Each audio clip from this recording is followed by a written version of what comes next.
बिस्मिल्लाहिर्रहमानिर्रहीम। Dear students, आज का हमारा टॉपिक है राउल्ट्स लॉ। इसको समझने से पहले कुछ मैंने टर्म्स लिखी हैं जिनको आपको ज़हन में रखना है। सबसे पहले मैंने पी नॉट लिखा है। बेसिकली स्टैंडर्ड शक्ल में हम पी नॉट जो है वो vapour pressure of pure solvent को कहते हैं। अब प्योर सॉल्वेंट से क्या मुराद है? जब आप सोल्यूशन बनाते हैं, मिसाल के तौर पर आप चीनी को पानी में हल कर रहे हैं, तो हल करने से पहले जो सॉल्वेंट होगा उसको उसकी प्योर फॉर्म कहा जाएगा। यूँ समझ लें कि अभी आपने चीनी नहीं डाली तो वो जो सॉल्वेंट है, वाटर जो है, वो प्योर फॉर्म में है। अब पी नॉट प्योर फॉर्म में है। यहाँ पर ज़रा उसने कॉम्प्लिकेशन क्रिएट कर दी है। वो कह रहा है वी पी जो है, P vapour pressure of solvent above solution है।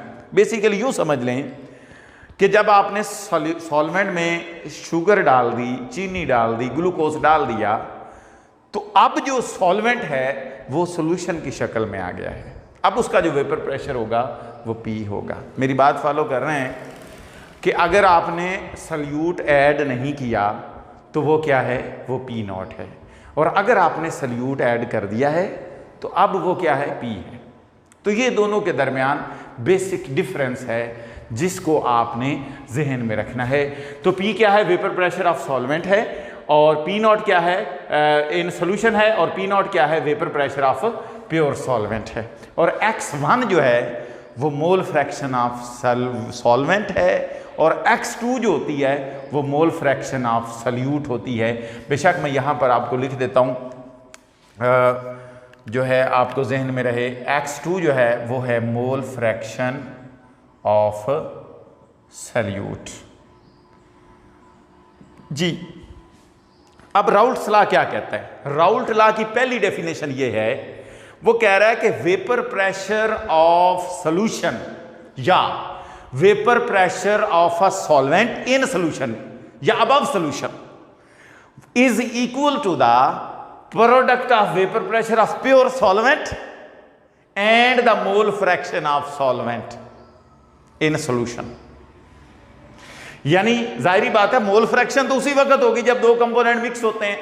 अगर मिक्स ही नहीं हो रहे तो फिर मोल फ्रैक्शन तो नहीं हो सकती।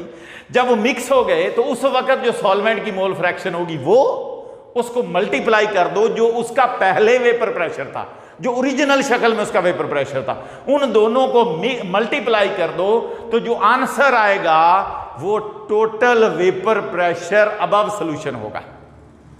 वेपर प्रेशर वो भी सॉल्वेंट का होगा लेकिन इन सोल्यूशन फॉर्म में होगा। यूं समझ लें कि वो कह रहा है कि जो उसका ओरिजिनल वेपर प्रेशर था सॉल्यूशन बनने से पहले, उसको उसकी मोल फ्रैक्शन से मल्टीप्लाई कर दो तो उसका सॉल्यूशन की शक्ल में वेपर प्रेशर आ जाएगा। ये सिनेरियो है। टोटल पहली सूरत हाल ये है आपके सामने, जिसको हम first definition of Raoult's law कहते हैं। उसके बाद आपको मैंने पढ़ाया है कि जितने भी कंपोनेंट हों उन तमाम कंपोनेंट्स की मोल फ्रैक्शन का सम 1 के बराबर होता है। चूंकि यहां हम दो चीजें ले रहे हैं, एक सल्यूट है और एक सॉल्वेंट है, तो सल्यूट की मोल फ्रैक्शन x2 है और सॉल्वेंट की x1 है। ये सॉल्वेंट की मोल फ्रैक्शन है और ये सल्यूट की है। दोनों को ऐड करो तो आंसर आ रहा है 1। अब जब इसको 1 करेंगे तो x1 की वैल्यू क्या आएगी? ये उधर जाके माइनस हो जाएगा। अब आपने क्या करना है? आपने इसको इक्वेशन 1 लिख लें। आप यहां लिख दें पुट इन 1 में पुट कर दो। जब आप 1 में पुट करेंगे x1 की जगह आप क्या लिखोगे? ये वाली वैल्यू आप पुट कर दोगे।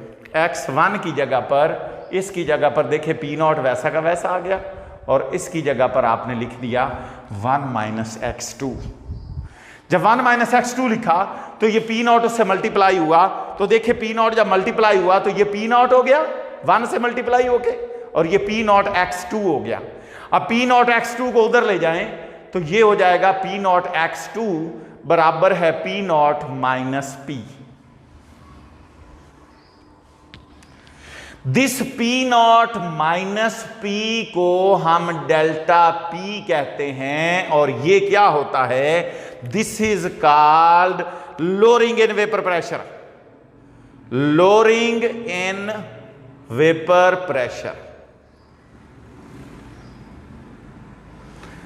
अब क्यों लोअरिंग इन वेपर प्रेशर कहते हैं? भाई देखो, ये ओरिजिनल था, ओरिजिनल में से कोई टर्म माइनस हो रही है, और जब ओरिजिनल से कोई टर्म माइनस होगी तो ऑब्वियसली वेपर प्रेशर कम हो जाएगा।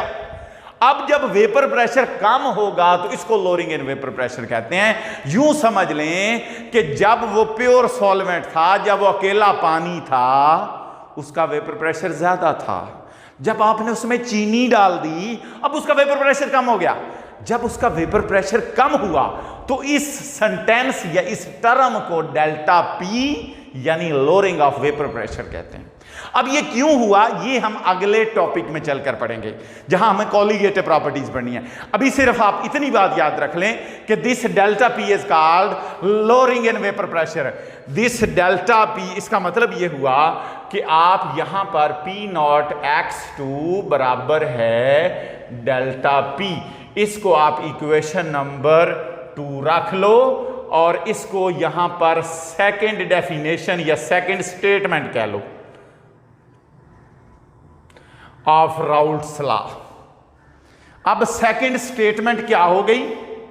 सेकंड स्टेटमेंट क्या हो गई? सिंपल बात मैथमेटिकली क्लियर हो रही है कि lowering of vapour pressure is equal to the product of vapour pressure of pure solvent and mole fraction of solute.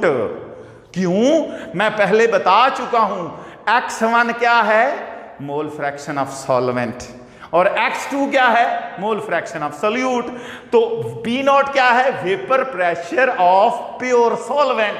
तो प्योर सॉल्वेंट के वेपर प्रेशर को मल्टीप्लाई कर दिया मोल फ्रैक्शन ऑफ सॉल्यूट से, तो then it is equal to delta P. और delta P क्या है? Lowering in vapour pressure, lowering in vapour pressure. अब ये बात आपको क्लियर हो गई। अब इससे अगली बात देखें, अब हमने क्या करना है?